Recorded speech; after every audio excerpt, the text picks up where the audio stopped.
3 and 1, correct? You're gonna be fine. Hello everyone, I'm Dan Weidel. I'm Nicole Shalupinette. I'm Dan Fava. John Moran. I'm Erica Smith. Our agenda today is to look at the investment need, the development period overview, market analysis, business analysis, and year one financial analysis. Okay. So what we're asking for is $7 million, which is needed to sustain the business until we break even in year 9. So first of all, our development year, we're going to spend about $600,000. That covers development costs, which is the $350,000 for production, the $100,000 for the website, the $50,000 in legal fees, and then we decided to do a beta test, which is going to give us some case studies so that we can move forward later, and that's going to cost us $25,000. And we also added in a 10% contingency plan. That brings us to roughly $600,000 for year 0. For year 1, it's going to cost us about $450,000, and that covers operations, which is mostly our sales force, which we pay them each $30,000 a piece, and we have 3 of them. Marketing, which Dan is going to talk about soon, is going to cost us roughly $90,000. And then production of our projected 8,500 units is going to cost us about $262,000. And then after we calculated all those rates, we came up with a burn rate of $37,500. So now I'm going to turn it over to Dan. So development of the year overview. As John mentioned, we plan to spend $500,000 during year 0 for research and development, website costs, and legal fees. In addition to that, we're going to spend $25,000 to develop 1,000 units and distribute them to schools in Massachusetts that Wes has already established contact with. These schools will be the test market for the products. We're going to gather feedback from them, look at test results, stuff like that, and develop case studies that we can later use as promotions for the product. So that'll be another $25,000 beta market, and the case studies will be used for later promotions. So the total market size of the secondary school market is 49.3 million students. We decided that we're going to target schools in the Northeast just because of the proximity to the home office, which we're assuming is in Massachusetts. School districts with the highest poverty level in the Northeast were chosen because they also have high budgets, and we feel that this fits with the target of low-income school districts. So the way we got our year 1 sales is we looked at Boston, New York City, and Philadelphia city school districts. We looked at the number of schools per school district, and then we assumed that our salespeople would be able to close at a rate of 10%. So they'd look at 400 schools in New York City, and they'd be able to close 10% of those schools. So in Boston, in year 1, we believe we'll sell to 13 schools. In Philadelphia, we'll sell to 29, and in New York City, we'll sell to 40. We also calculated the average number of students per class in each of these school districts, and concluded that about 100 units per school would be sold in year 1. We concluded 100 units because we believe that it's most useful to go into 4 classrooms and let the school test the product out, and then typically they'll come back and buy more technology after a successful year 1.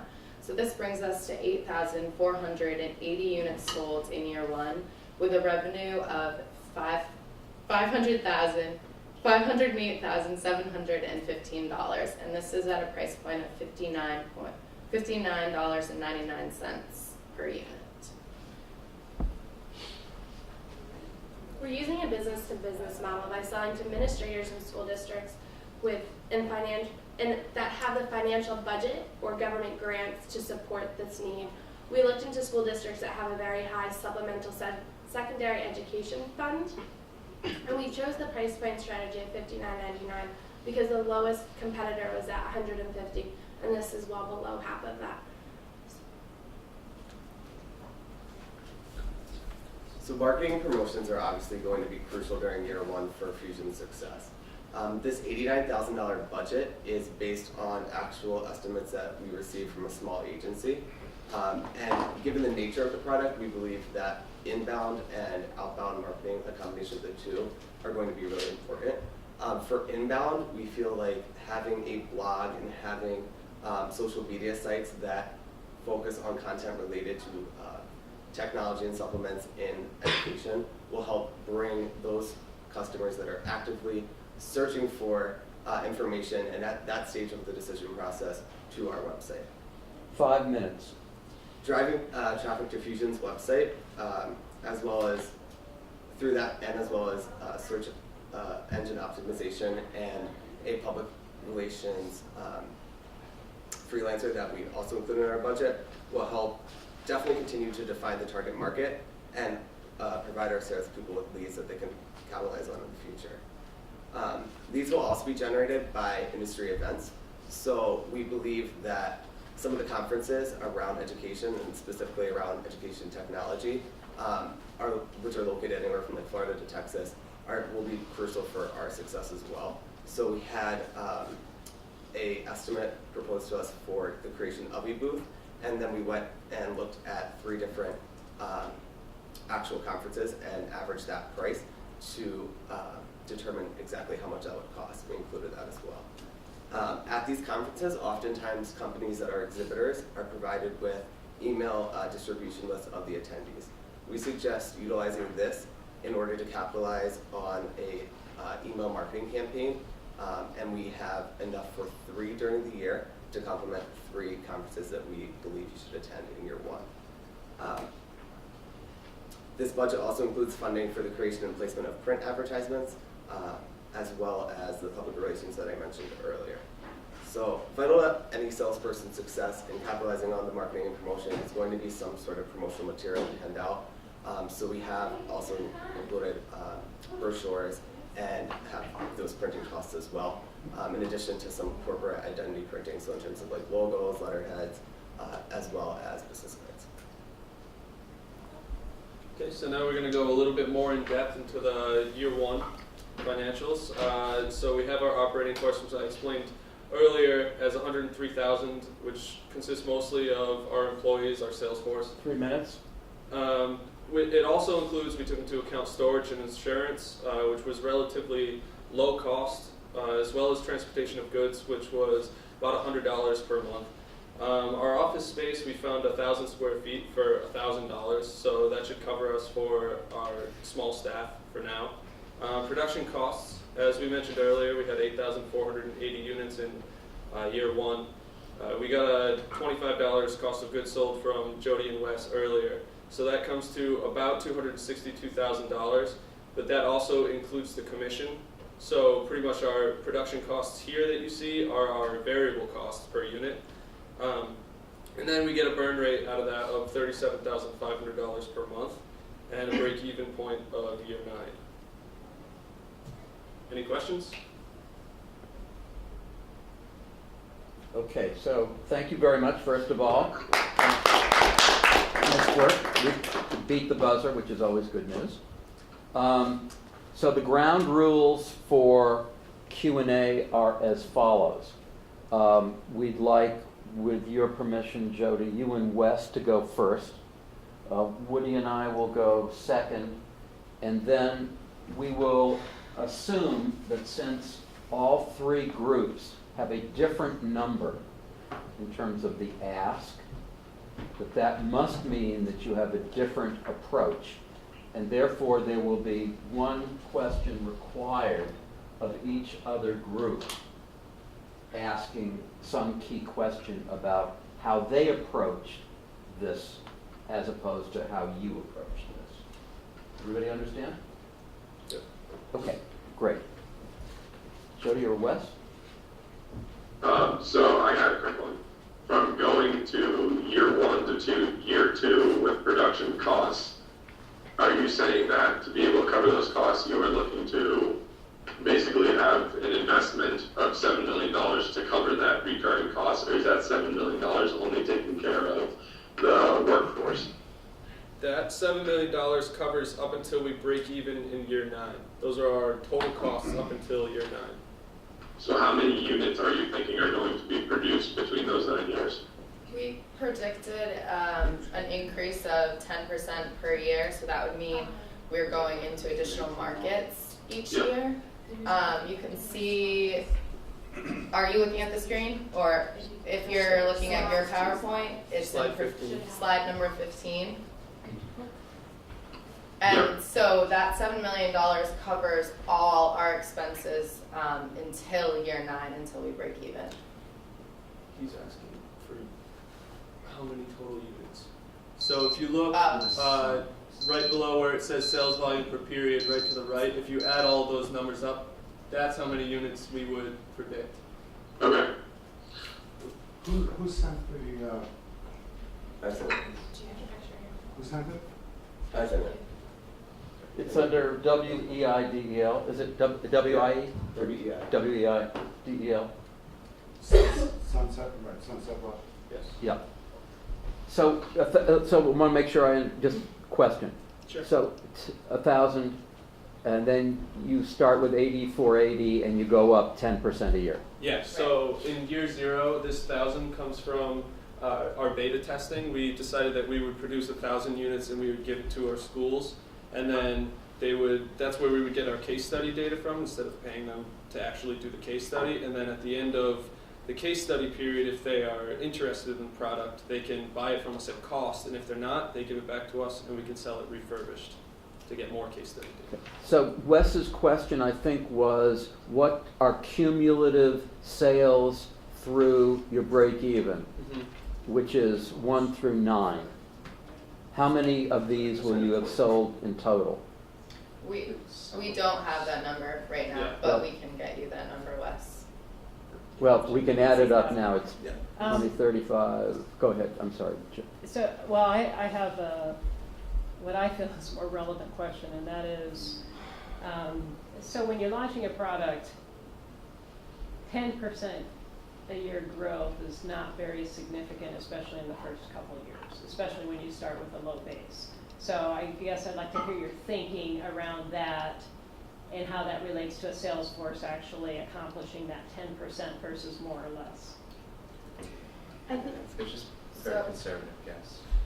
So we came up with that. Excellent, honest answer. We came up with that 10% because we had initially, when we did the break even, we had assumed a 25 to 30% increase, and because we assumed that per every 1,200 units sold, you need a new salesperson based on how many units we felt you would sell to each school.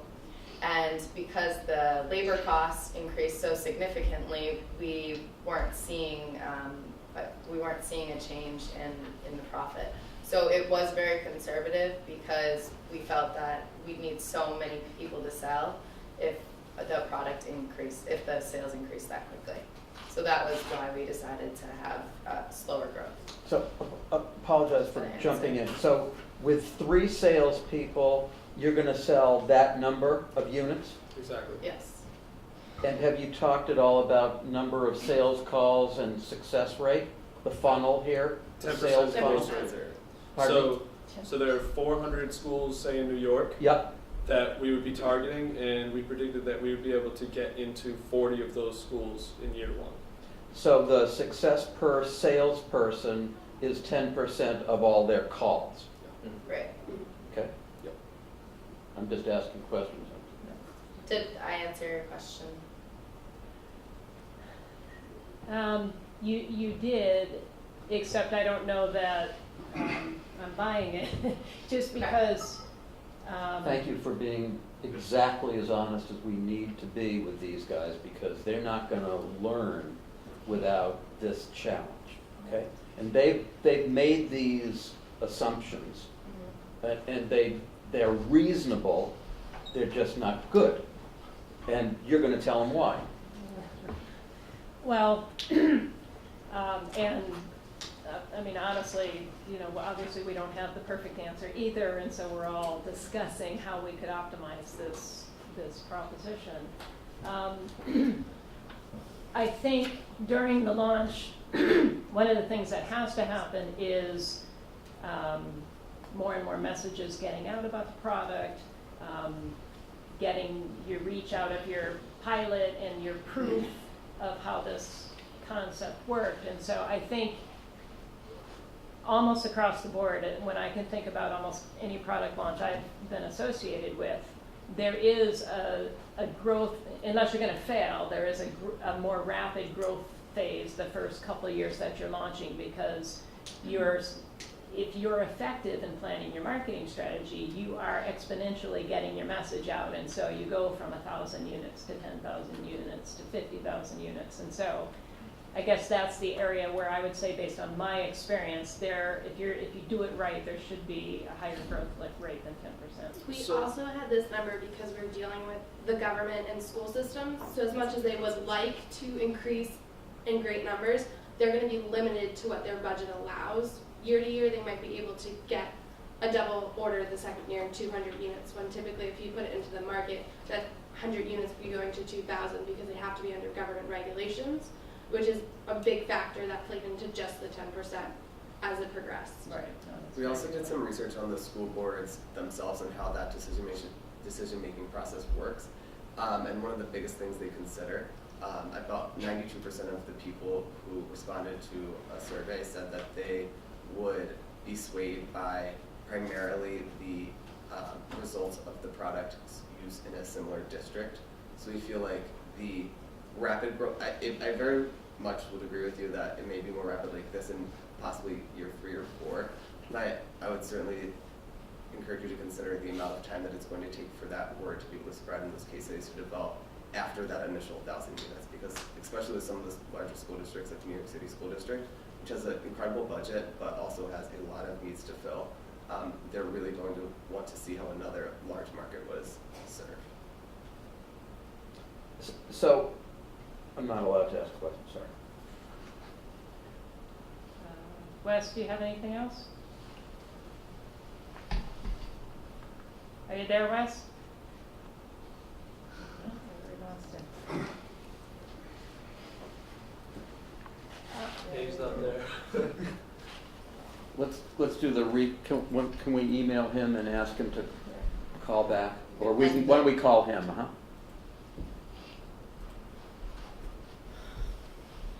Video call? It's okay. In fact, it doesn't I matter. can't even see it on this screen. He's not even- There he is. All right, he's back. Hey, Wes, could you hear us or not? Mm-hmm. hey Wes. We can't hear you.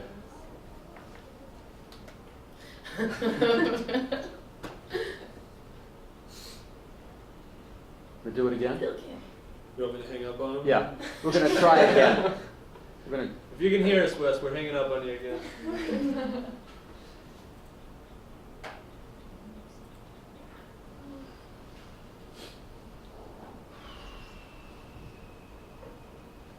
I heard something. He could hear us. He could hear us. So he knew you were hanging up on.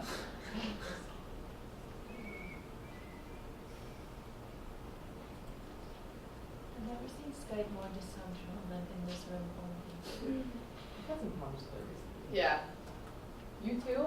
yeah. I've been trying to Skype for meetings, they can't hear me ever, or I can't hear them. It's fun.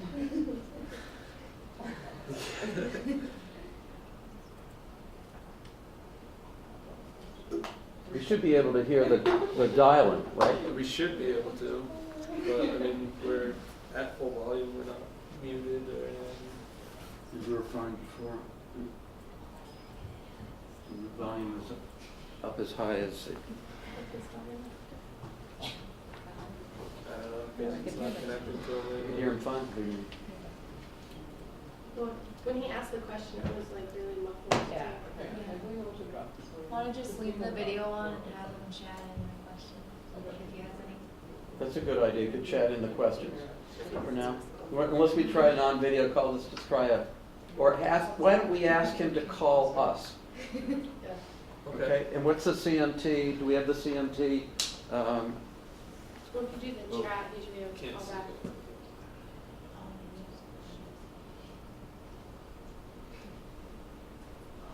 We can ask Well, him to- he should have it on his screen. There we go.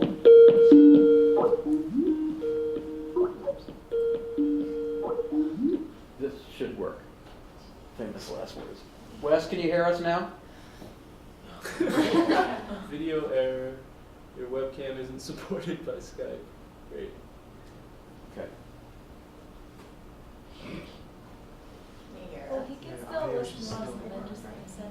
Yeah, can, Wait. give us a thumbs up if you can hear us. Wait, I think There it that's, I think that's plugged in and that's what the sound is coming out of. And it's Okay. not supported. That's what's causing Oh. problems. Look at that.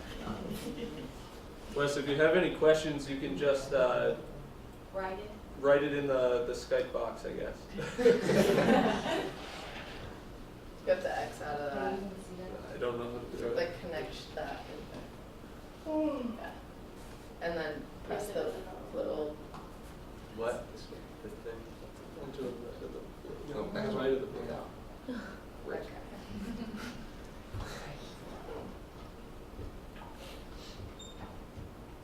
So you're just gonna type any questions to it. Okay. Now. All right, I have another question. Regarding your marketing plan, so you're planning to do some things via the web. What kind of information do you have relative to teachers or administrators in terms of, you know, what they're going to? Is that, you know, what have you, or how have you based your strategy? So there's actually, and I don't have the links like in front of us obviously, but we actually have a list of certain sites that focus specifically on learning styles and strategies. And it's something that was a characteristic of the product we also feel like should be emphasized because teachers really respond well to having a product that's proven to appeal to students' different learning styles. And so on that site, I know there's a lot of like conversation types of like blogs and stuff as well. And through some of like our interviews and things, we found that teachers oftentimes would look at like kind of industry magazines for whatever their either subject was, if it was like high school student or high school teacher rather, or for their like given kind of like target age group. So I think between the two of those, we have pretty good feel for what they're looking for, and with technology in particular, it's a process that's going to require a little bit more searching, and that's why kind of that inbound marketing strategy would be a little bit more effective because we think it's going to cost you less, but also if they are actively looking for technology that's going to be low cost, and the blogs are out there and the information is out there in general, and then it drives them to our site, it's going to be hopefully something we can capitalize on pretty quickly. So Wes's question is, if there's going to be a 10% rate of success in selling to school districts, why not hire a bigger sales force after year 3? And I think, we covered that when we lost him? Or do you feel this? Well, I guess, you know, now that we've had a little discussion, how do you feel about after year 3, where there may be a better feel for how to succeed in the grant writing process? What do you think now? Do you think that's a reasonable strategy, or would you still hold back and just try to conserve on your costs? I think that after hearing your opinion, I would completely agree that I think that once we get out there, as Dan said, probably year 4 it's gonna take that long. I think that expanding faster would definitely be something that should happen. A bigger sales force, like I said, I think we would need to figure out a way to pay them or compensate them differently, just because in order to reach all the markets that we want to target, I think as you expand that early, it's too quick. I think we predicted that you'd need about 50 people on your sales force by year 9 if you were going to expand it at 10%, right? I don't know the exact number, it's on here though. But that's also a big cost to incur too. So I think Can you go to full screen on that slide, please? Another thing to consider as well is that within the districts that we're targeting, we, like for year 1, we said 40 schools in New York City, for instance. That's still New York City school district. The district is massive, and they have about, I think, like 18 or 19, I want to say $billion between federal, state, and local funding, but they also serve a huge population. So if that were to be able to be like just taken off in like year 2, great. But realistically, it's going to take, I think, a lot longer to even penetrate that one district because it's so massive. So I think you need to have certainly someone who can focus on those areas, and if it's going well enough in other places that we can expand, that's great. But if not, like I think converting that needs to be a main focus before you kind of reallocate them somewhere else. So I just want to ask a question about the market that you're talking about. In your test market, you got Philadelphia, Boston, and New York, right? Yes. Right, and you did that. Test would be Our beta market is Massachusetts. Our year 1 market Are those okay? And your assumption was that you were going to sell or penetrate what percentage of that market? So when we go into, we chose the school districts in the Northeast with the highest poverty rate. There we go. And those are New York City School District, Boston City School District, That's and what we're looking Philadelphia. And it wasn't And then the it was highest poverty rate though, it was large urban markets with a high population and a decent budget that also just had a decent. Right. Okay, they're so, attractive so markets. I understand this.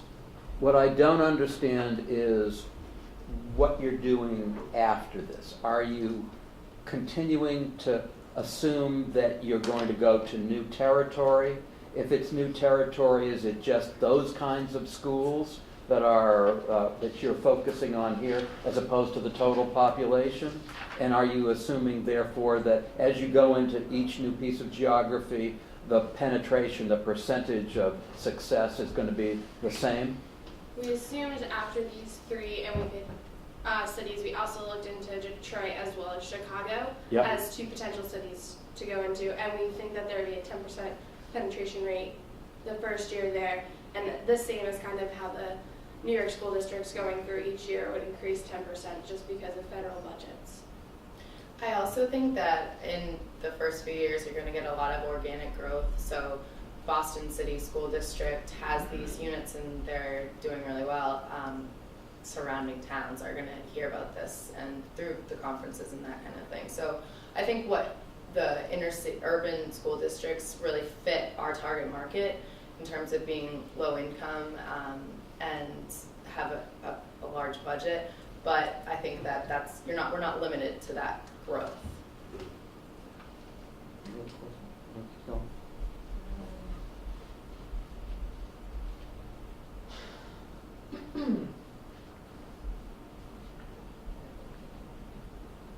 Yeah, guys, could you in the future put one slide on each page? I'm having more than a senior moment. Well, it's really the numbers that, I'd Yeah. love to look a little bit more into your model, but I can follow up with that, so. We could print a bigger one out for you if you Yeah, that would be great. prefer bigger. Yeah. Wood, you want to go? Questions? You want me to go home? Why don't you come down? Come on down. What do you want to do? Go, baby. Let me ask the other 2 groups. When you're watching this, are you feeling like, oh shit, like ours isn't as good as this, or oh man, we're spinning like a top compared to this? I am just so impressed with the financials. We did our Alright, best. Stop there. but- All right, go ahead. Thomas, what were you gonna say? Well, I agree, financials are excellent. I think we took a completely different approach than they did, so Okay. we just see. But, You wanted Wait, Woody, what did you want them to say? I feel like you had answered mine. Yeah. I wanted them to say, we're. Go ahead. What if their beta test was terrible? Like, that was my. That's a good question.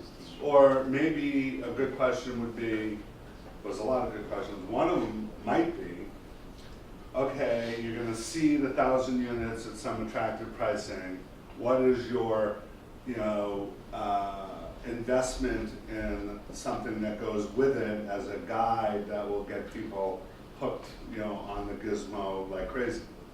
And who's gonna write that? How much does it cost? What's the psychology? How do you check in with them? How do you monitor them? Or You're talking about the beta test? Yeah, because I just have to tell you, everything you said, I couldn't disagree with more. you know, oh, the surrounding school district will see it and it'll grow viral. That, to me, I'm just, you know, I don't want to pick on it, because I'm gonna get to the most. But to, what's that? So you already did. I did. Oh, I'm No, sorry. it's okay, I don't. But to me, viscerally, it's, you know, I don't believe any of that, because I don't think, it's rare that that actually happens. So, but just park that, because that's not a financial thing, but a financial thing would be, you know, that is one of the questions. Okay, you're gonna seed these, then what? Then what? Who does what to whom, and how much does it cost, and where does it show? So we assume that the production cost would No, not the production cost. The gizmo is in the school. You said you're gonna test market this, and, Right. by the way, you wanna show me the mistake on this slide, I know? On this slide, Yeah, which just drives me crazy, bonkers. right here where it says 353. Exactly. So it just makes me, when I see that, well, I don't know what it should be, because I don't know what the number of students living below the poverty line, how that's important to this model, because it doesn't seem to be a numerator or a denominator anywhere, right? Because all you've really said is, I believe, you said, here's the amount of school districts, and we're gonna close 10% of the school districts. And we're gonna do it in 4 classes of whatever your average thing is. So why the number of students is living below the poverty line isn't even on here, I don't get it. So the poverty rate, No. and Yeah, okay, I get it. that's But what the does that number. matter? It- What does this matter? I think it was important to us when we were looking at those markets, what But the if it's so poverty rate important to you, was. why didn't you put in the right number? Just saying. But skip that for a second. Why, we're skipping everything you've said so far. Putting it all. I know, because I know. Well, I just want to get to the heart of some of the model stuff. And then we'll get into, because we're going to work a lot on why, and who, what, where, when, how, why, you know, all that stuff. But it is glaring to me, and I agree exactly what Susie said, a major investment, you know, has got to be in making those trials successful. So I'm missing that. We were looking to go into schools that had willingly wanted to do the trials. Uh-huh. Therefore, their results would probably be more beneficial. What results, I don't get what you're talking about. We would pre-test students to What does that mean? like pre-test on a statewide exam on what they scored, and then using the product. And where is that work represented You're right, we in an didn't, expense? we did talk about that a lot, about how we needed to test the students, we needed to test them before, we Okay. needed to test them after, Fine. we needed to take Right. that information, we needed someone to interpret and Right. analyze that, and we didn't reflect that in our model. Right, it's not in your expense. So you're right. Thank you. So that was like, I don't get it. Like you lost me at hello. So you want $7 million, right? Let me just get to the big thing first. You want $7 million, right? That's right. Right. Did you want that in 5s, 10s, 20s, all at once? Hundreds are usually. Hundreds? You want that all at once? If you. So I'm gonna give it to you all at once. Here's $7 million. And then what are you giving back to me and when? It's a 9-year. What do I get back? I know, 9 years. And by the way, why don't you go to your net income slide and let's see how bizarre and chunky your net income looks on a choppy basis. Your last slide. Okay. So you're gonna lose 600, get it, make 53, then make 18, then make 90, make Yep. 15. You're kind of feeling a little schizophrenic. That's because Because- our marketing costs are very. It has more to do with. So you're us telling me increasing you're labor. gonna make more in year 9 than in year 10? We're increasing labor, so we have to pay I'm just- 30,000 I'm just- each. I know, I'm just answering But- the question. It seems kind of odd. I mean, like, if you just give it the basic smell test, right? This is when, remember we talked about asset allocation and venture capital, which you're gonna get into. So I'm gonna give you $7 million, and in 9 years, you're gonna give me back kind of a crappy little company that is, you know, bipolar on its net income, right? Sure. And what's that company worth after 7 years? Like, what is the company worth? Or how would you think about its worth after 7 years? I'll think about it as number of people it's serving. And then how would you, if I was to buy that company after 7 years, how would I value?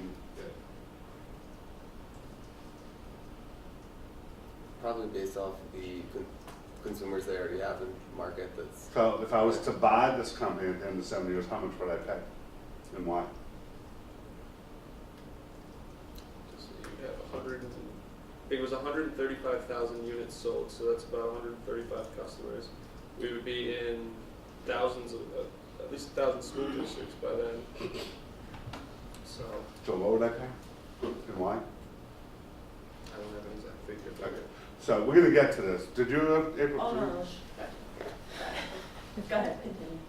You get in big trouble with the little stretch. I know, I'm sorry.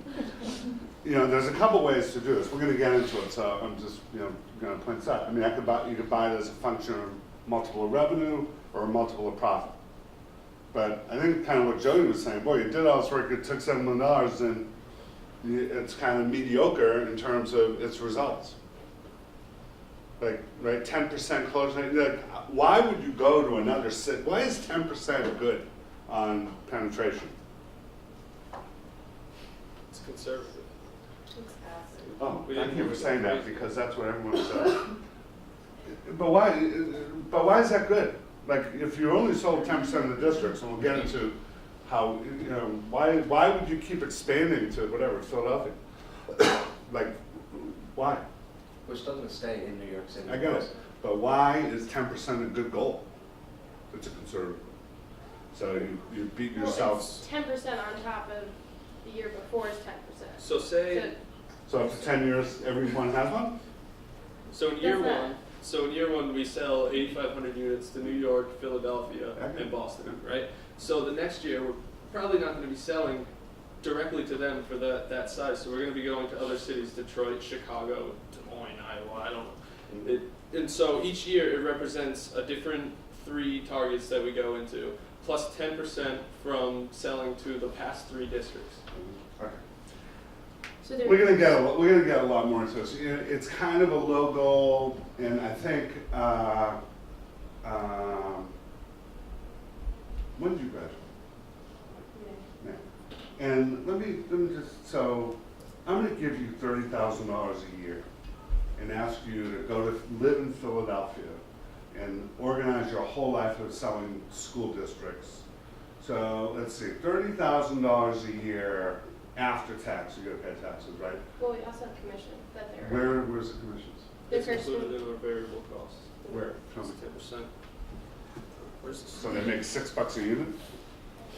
Yes, correct. Show me where. Trying to figure out where we had it. Yeah, Commission per unit, variable cost $6. $6 a Cost unit. per unit. Industry average of 10, what does that mean? That's what we came up for when we did some research. Commission was primarily 10%. For whom, at what, to, I don't get it. Software.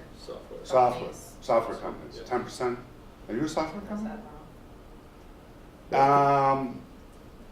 Is that wrong? Yeah, I think that's wrong. What is right? What is right And is, what is it? I'll tell you what's right. What is right is you figure out what job it is you want to do. Everyone, we're going to go into this a lot, so you got to listen really carefully on this. First of all, there's not a single person that's qualified that could sell, these people at $30,000. Not going to happen. You're off by a factor of 10, maybe.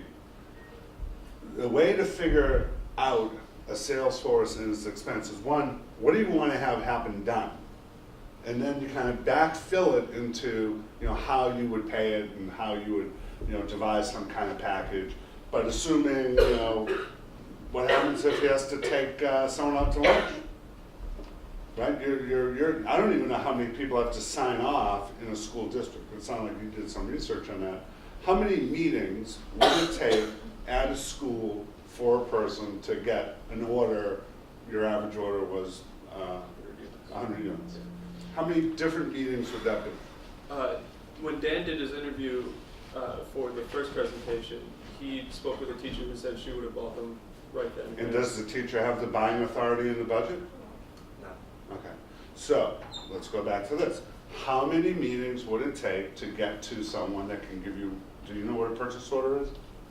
Everyone know what a purchase order, does anyone not know what a purchase order is? What's that? Yeah, it's just here and I'm not sure that I know. Okay. So in the way, do you want to tell them what a purchase order is? We were just saying we did include for our sales force in part of the budget for things, 4 trips per year to like go to the market because we assumed, I thought it was 4 or 5. But we So your assumed Philadelphia person lives in Boston, they're gonna travel back and forth, or they live in Philadelphia? they would live in Boston. Then, oh, so they're only gonna go 4 times a year to the field, and they're expected to, They can live. Why, so typically, I'm asking this question because I don't know, how many times, what kind of commission does someone selling software get, and how many times per year do they visit their target market, in your experience?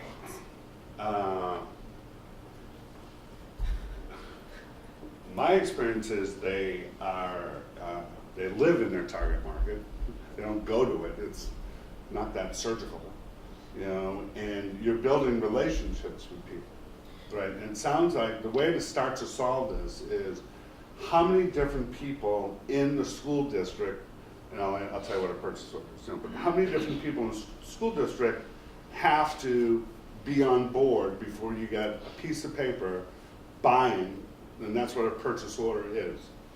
Purchase order is a methodized system of how institutions, governments, corporations, agencies, etc., do business with vendors.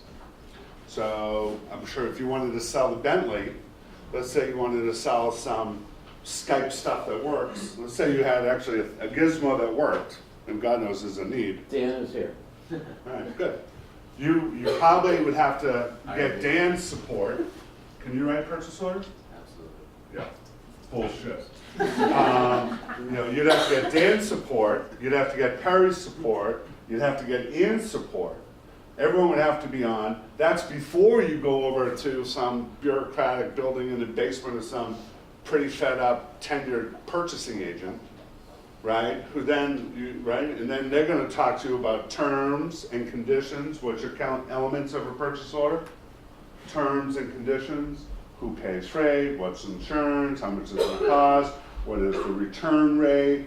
Oh, and then by the way, you're probably gonna have to be somewhat of a capitalized company, right? They're gonna, is there an authorized vendor form for someone doing business with Bentley, I bet? So you have to be an authorized vendor. I think we understand the amount that, I think we have a good grasp of the amount of red tape people are gonna have to get through, and the amount of people that the salesperson is gonna have to talk to. But I think in today's world, there's companies that are all over the world, that you don't need to be in that physical market location to be successful at selling to them. Companies have home bases where they keep their entire sales team, and they still sell around the country and around the world. I actually think it would be detrimental too to have such a small, growing company that doesn't capitalize on having the person next to them at the desk doing the same thing in a different market and seeing what's Fair going on. enough, you know, this is, you know, and I've done both, so this is a little bit of a philosophical discussion. In the software world, you're probably more right, because you can get on a join me session, you know, they could go to a website, you could collaborate, but you're selling a gizmo. And you're gonna do that, so, you'll be on the phone here, and you'll call them up, I'll send you the gizmo, and then you just fall in love with it.